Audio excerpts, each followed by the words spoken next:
Bonjour et bienvenue sur France 24 et sur Radio France Internationale. Nous sommes à Kinshasa, au Palais de la Nation, et notre invité est le président de la République, Félix Tshisekedi. Bonjour Monsieur le Président. Bonjour Monsieur Perelman. Et avec moi pour cet entretien, Christophe Boisbouvier de RFI. Monsieur le Président, bonjour. Bonjour Monsieur Boisbouvier. Monsieur le Président, les élections sont bientôt, elles sont prévues le 20 décembre. On a entendu beaucoup de rumeurs sur un possible glissement. Est-ce que ce scrutin se tiendra bien le 20 décembre en temps et en heure? Ça, c'est la première question. Et deuxièmement, est-ce que le financement est là? On a entendu le président de la commission électorale dire qu'il manquait 300 millions de dollars. Oui. Bon, je crois que c'est plutôt à lui qu'il faut poser la question, mais à ce stade, nous, le gouvernement, nous n'avons encore reçu aucune indication selon laquelle il n'y aurait pas d'élection. Donc tout porte à croire que ça va se passer le 20. Et j'en veux pour preuve encore sa dernière déclaration, lorsque tous les candidats ont répondu à l'invitation de la CENI pour signer le code de bonne conduite et faire les derniers réglages, on va dire, pour ces élections. Donc, jusque-là, il n'y a pas de problème. Maintenant, ce qui reste à faire, évidemment, les 300 millions, il ne faut pas penser qu'ils viendront du coup. Donc, c'est étalé jusqu'à la période électorale. Et en ce moment, ce que je sais, c'est que le gouvernement est attelé à des discussions, en tout cas avec la CENI, pour trouver les voies et moyens d'y parvenir. Mais il n'y a pas d'inquiétude de ce côté-là, nous trouvons la solution. Alors la campagne pour ces élections présidentielles et législatives, elle débute ce dimanche matin. Oui. Et on sait qu'il y a de nombreuses interrogations, Monsieur le Président, sur la fiabilité du fichier électoral. L'opposition dit qu'il pourrait y avoir plusieurs millions d'électeurs fictifs. Est-ce que le scrutin pourra se dérouler sereinement? On sait notamment qu'il n'y a pas eu d'audit indépendant de ce fichier. Dans quel but inventerait-on des électeurs fictifs? Dans quel but? Je ne comprends pas très bien quelle est la revendication de l'opposition. Pour moi, c'est un débat d'opposants, de gens qui ne sont sûrement pas prêts à aller aux élections, parce qu'à plusieurs reprises, ils ont demandé le report de ces élections, ils ont demandé un dialogue, alors qu'il n'y a pas de crise politique, que je sache, dans le pays. Et je ne comprends pas très bien quelle est la revendication dans ce sens de l'opposition. Et en plus, la CENI a organisé un audit du fichier avec des personnalités venues de tout bord, des personnalités crédibles dont la réputation n'est pas à remettre en cause. La probité n'est pas à remettre en cause. Il y a la question des électeurs de l'Est et notamment du Nord Kivu. Le 20 octobre, en Conseil des ministres, vous avez appelé le gouvernement et la CENI à tout mettre en œuvre pour que tous les Congolais puissent voter, compte tenu de ce que vous avez appelé la libération progressive des territoires de Massissi et de Rutshuru, au Nord Kivu.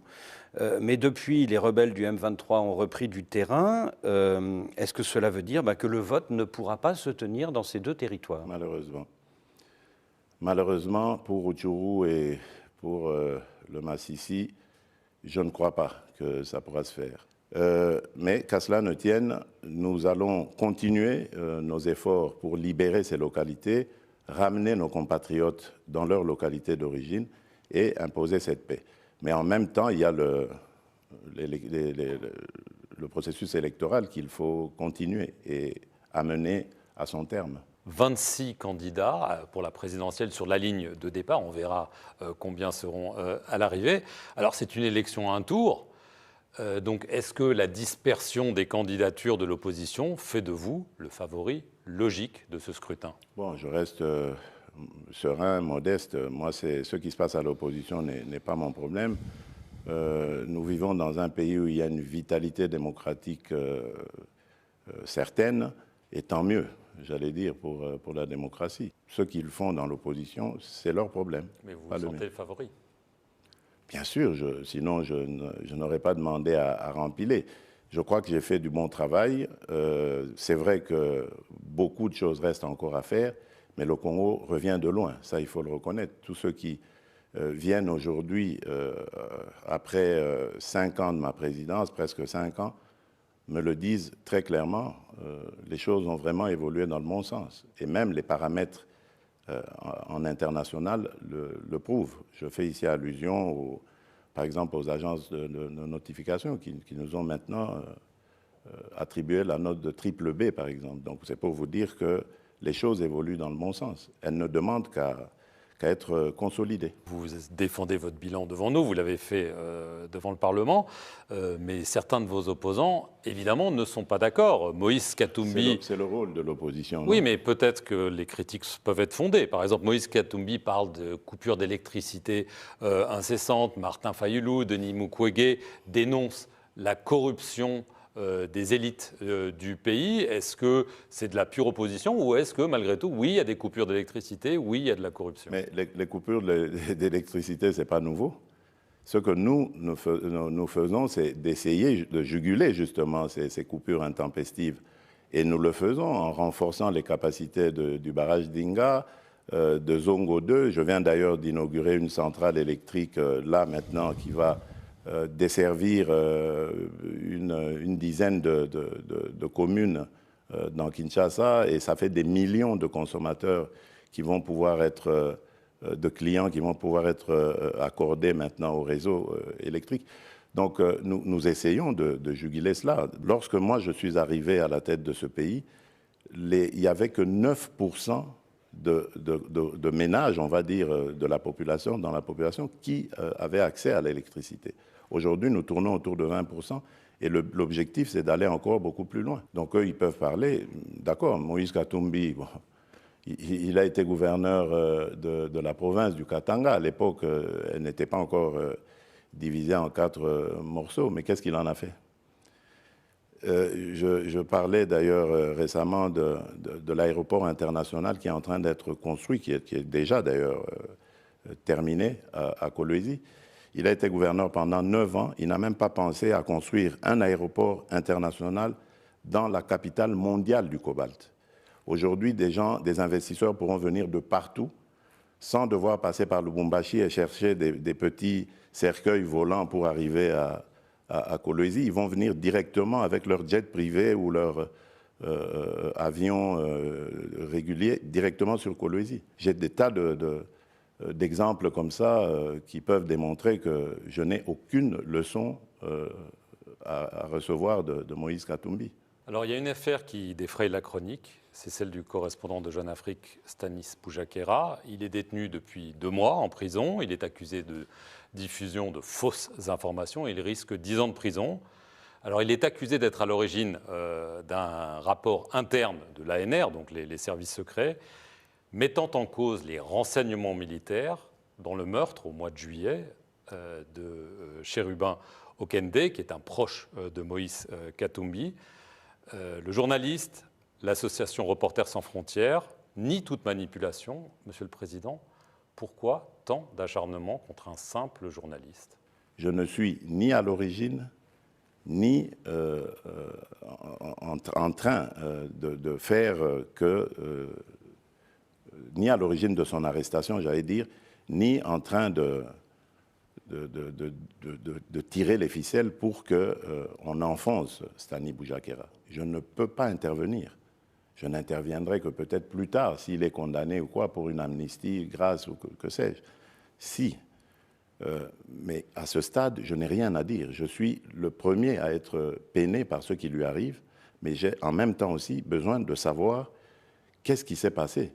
Parce que je sais qu'en ce qui concerne Chérubin, le malheureux Chérubin Okende, ni mon régime, ni un de mes proches, qui qu'il soit, n'y est de près ni de loin lié.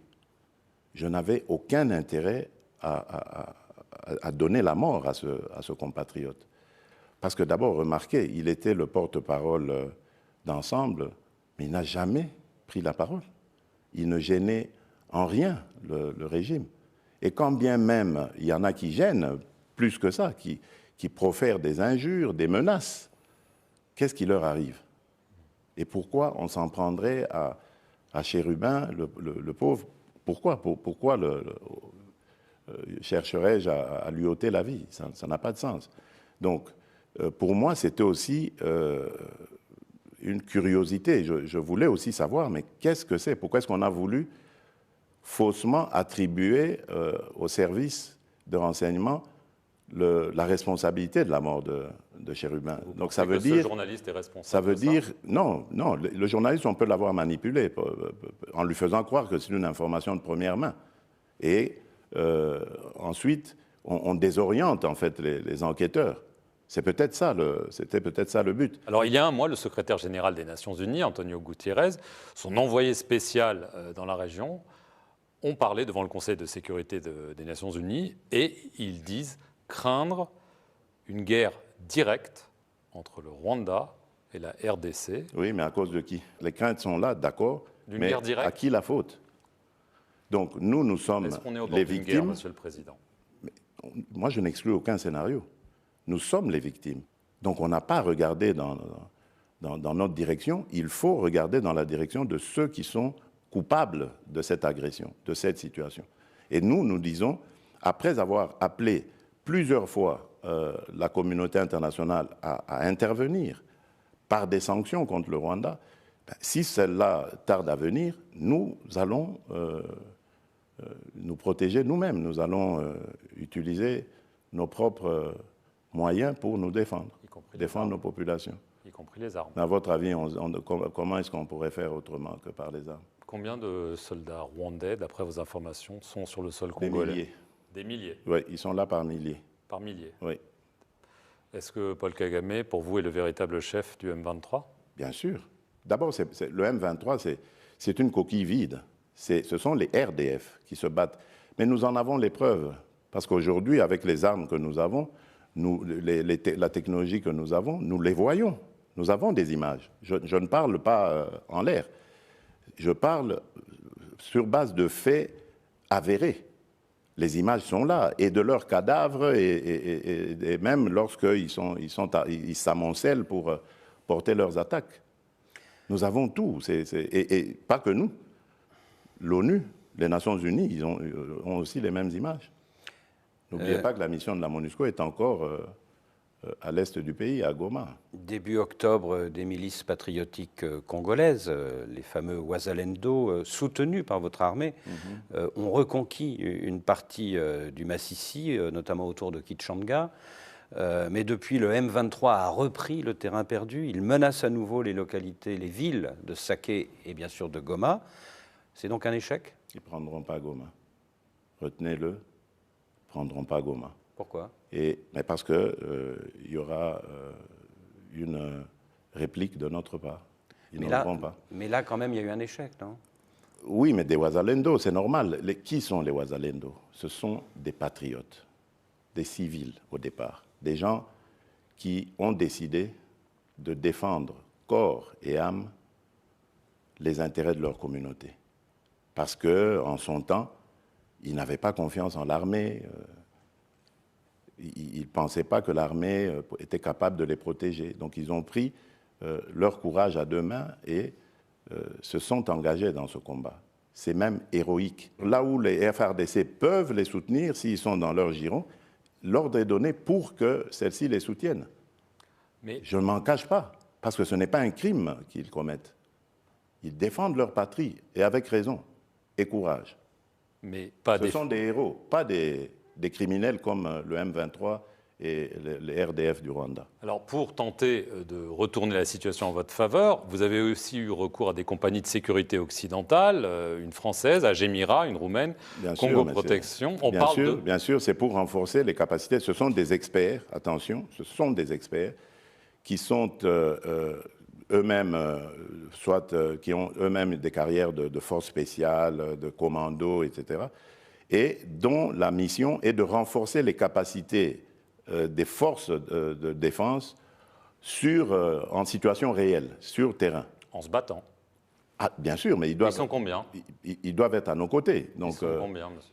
900 Par là, un bon millier peut-être. Ouais. Alors, quand il y a des sociétés de sécurité étrangères, hein, ou que ce soit, qui viennent, qui se battent, qui sont nombreuses, on appelle ça des mercenaires. Quand vous appelez, qu'est-ce que vous appelez se battre? Parce que quand je vous dis, ils sont en situation réelle, ils sont sur le terrain, ils coachent.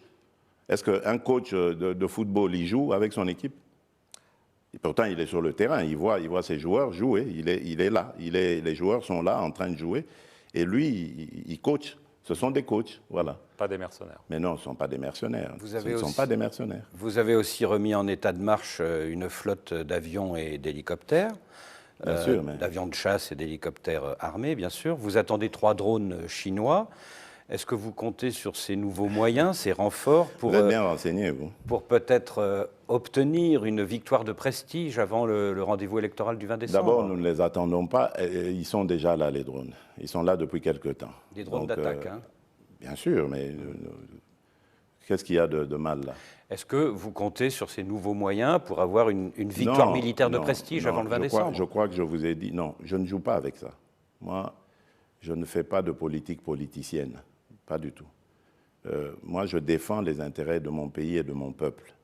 Et je les défends avant, pendant ou après les élections. Je vous ai dit que pour Rutshuru, pour le Massissi, c'était mort pour les élections en ce moment. Je l'avale avec difficulté, mais je l'avale. Mais cela ne va pas nous pousser à baisser les bras. Donc l'urgence s'impose. Nos populations sont dans des conditions inacceptables, il faut les ramener chez elles. Et donc, même pendant le processus électoral, les efforts pour les ramener vont continuer. Donc vous voyez que ce n'est pas lié du tout à un résultat quelconque qu'il faudrait avoir avant le 20 décembre. Monsieur le Président, merci de nous avoir reçus à Kinshasa. Et merci à vous de nous suivre sur nos 2 chaînes, France 24 et Radio France Internationale.